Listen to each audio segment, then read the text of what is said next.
Hello traders, we're back. Second analysis of the day.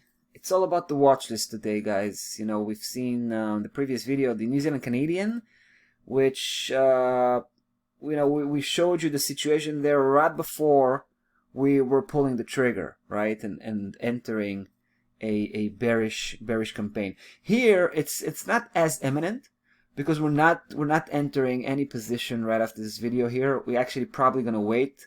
Not sure how long, but it could be just one day. If you think about it, price is really close to the trigger, and it could very well break it by the end of the day today.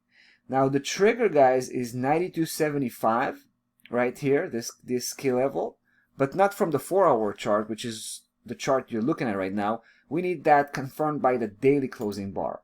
So you can see that the daily closing bar, you can see that the system here had been pretty precise, right? It's been price action has been confirming to that system quite nicely, especially a few days ago on the top here, where price was making the sounds of breaking out, but eventually just bounced back down and stayed within the limits. So we didn't trigger this one back then, but we're still here waiting for that defining moment. Now in the meantime, guys, we've been able to take a quick move, catching about 70-80 pip from the bottom here all the way to the mid-high key level 92.06.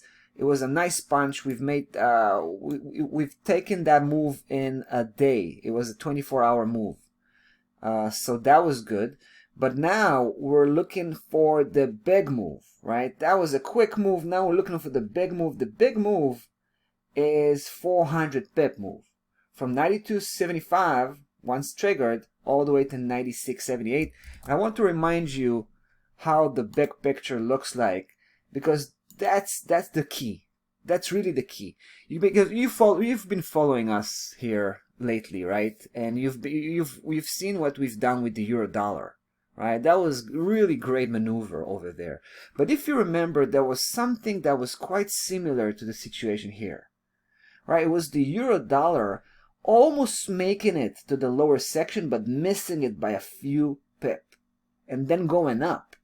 And when that happens, we always say that it's so suspicious. There's a very, very good chance that price will come back just to finish that move, finish that mission, right? Because it needs to hit that other side, that other section, that opposite section where it's come from, from the top or from the bottom. In this case, here's where it's so similar, because price came from the bottom, from the very edge, right? Now let me show you again. The system here is quite phenomenal.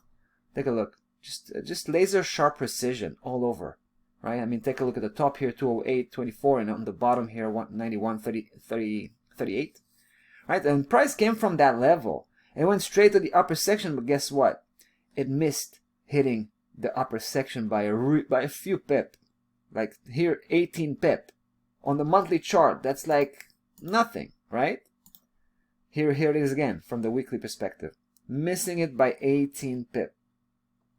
So that's why it's resembling the situation with the euro dollar, because price from that point went straight all the way down, right? Touched base again with the bottom support 91.38, and now it's starting to turn back up, and we feel that, like we felt with the euro, it's going to do the same. It's going to close the distance to the higher section, and it's going to take it, right? It's going to finish that move that we have an unfinished business here, if you will. So that's why we feel pretty confident about this point here being a tipping point, a turning point, right? The beginning of a new upside trend. However, we want to be extra careful, so we are using this triggering system, which already proved to be valuable, especially 92.75. Once we get that level broken, right, then we can jump in, and we're gonna be aggressive from the first moment. We need price to break 92.75 at least at first from the daily perspective. We're not going to be aggressive then, but once we have that weekly confirmation, that's where we're going to be aggressive all the way to 96.78. All right. At 96.78, we're going to step aside, take a break, I'm not sure for how long, but it depends on the reaction we're going to have here, and possibly we will reestablish that bullish position from 96.78 all the way to 202.83, which, like I said, there's a very good chance price will reach that level at some point just to complete that move that it didn't reach last time, that it didn't complete last time. All right, interesting situation. We'll definitely be back, soon to follow up on this one and keep you posted as always. That's about that for today, Forex Market. We'll be back tomorrow. Take care.